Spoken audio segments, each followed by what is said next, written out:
Peking hat Apple gezwungen, 2 Apps zum Lesen der Bibel und des Korans aus seinem App Store zu werfen.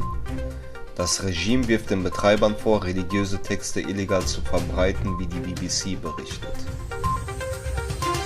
Die Ausmaße des Versorgungsmangels von Energie und Lebensmitteln in China und England weiten sich aus.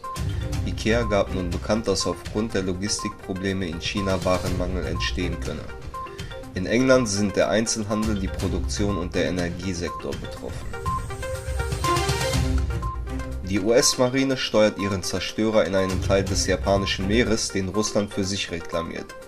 Ein russisches Kriegsschiff vertreibt die Amerikaner. Solche Zwischenfälle im Pazifik sind selten, denn in der Region ist vor allem China aktiv.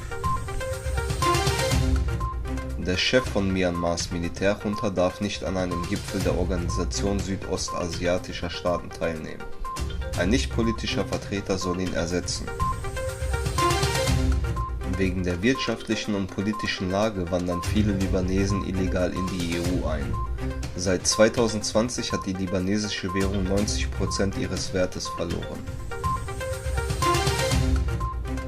Rund 6,5 Milliarden Kilometer soll Lucy in den nächsten 12 Jahren zurücklegen und dabei eng an 7 Jupiter-Trojanern vorbeifliegen. Die NASA erhofft sich von der Mission Erkenntnisse über die Entstehung der Planeten. Sie waren zwischen 12 und 15 Jahre alt und hatten versucht, einen Fluss zu durchqueren. In der indonesischen Provinz Westjava sind 11 Schüler bei einem Schulausflug ertrunken.